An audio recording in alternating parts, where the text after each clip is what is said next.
Ntar ya. Ntar. Udah, weh. Udah. Buka iki. Assalamualaikum warahmatullahi wabarakatuh. Waalaikumsalam warahmatullahi wabarakatuh.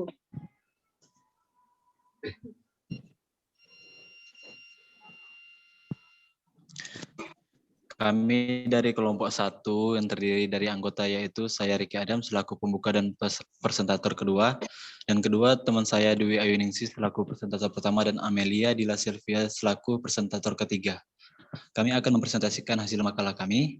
Adapun materi yang dibawakan ialah karakteristik peserta didik di tingkat SD, SMP, dan SMA.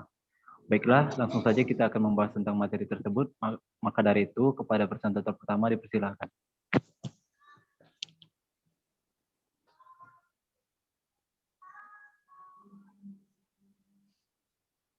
Baik, saya akan menjelaskan yang bagian A, karakteristik perkembangan siswa di SMP, SD, SMP, dan SMA. Secara umum, istilah karakter yang sering disamakan dengan istilah temperamen, tabiat, watak, atau akhlak, yang memberinya sebuah definisi sesuatu yang menekankan unsur psikososial yang dikaitkan dengan pendidikan dan konteks lingkungan.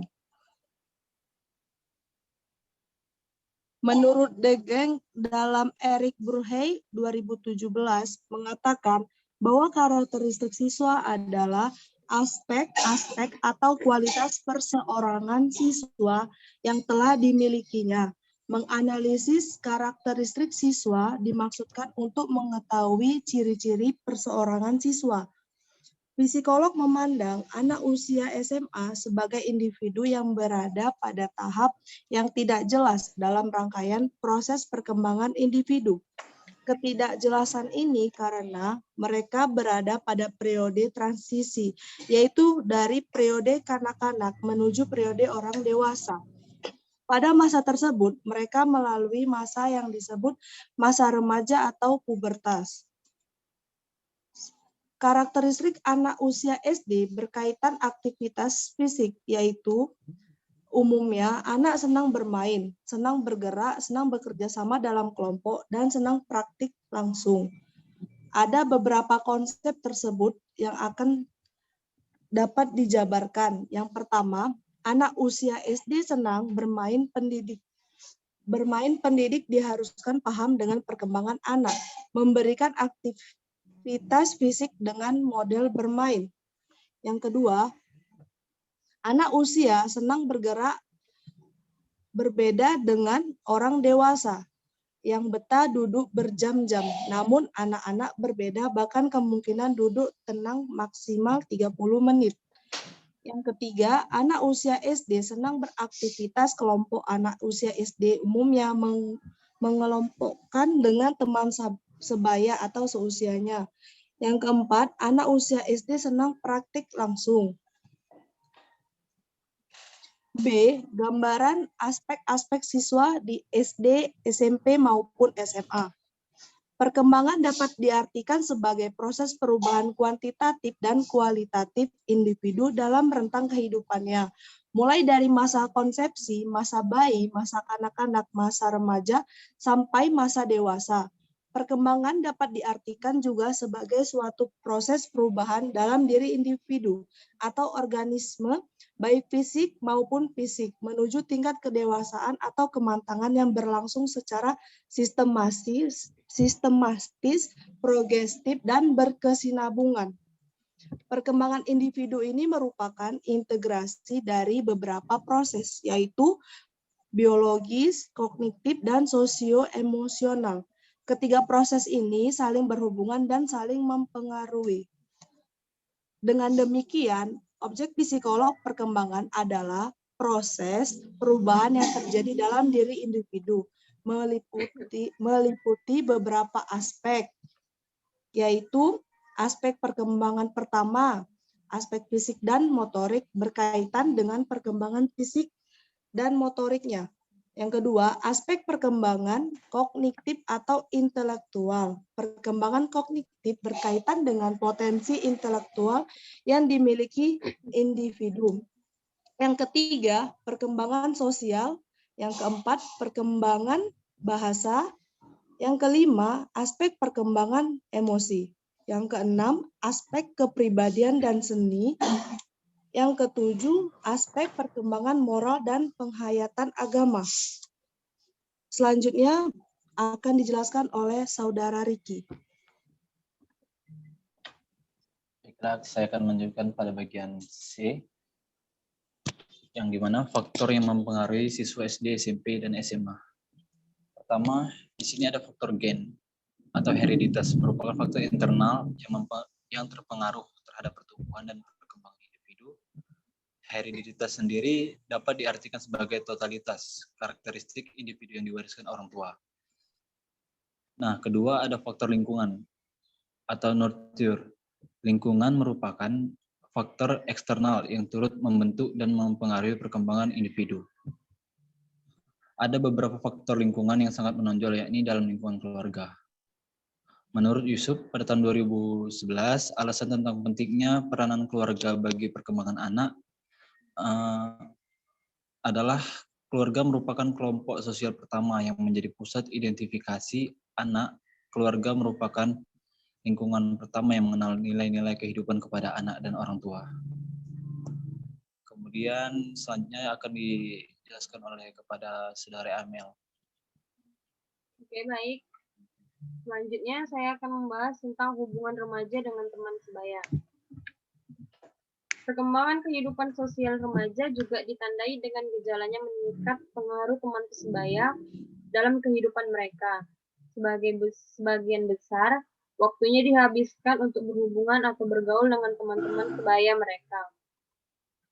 Studi kontemporer tentang remaja juga menunjukkan bahwa hubungan yang positif dengan teman sebaya diasosiasikan dengan penyesuaian sosial yang positif.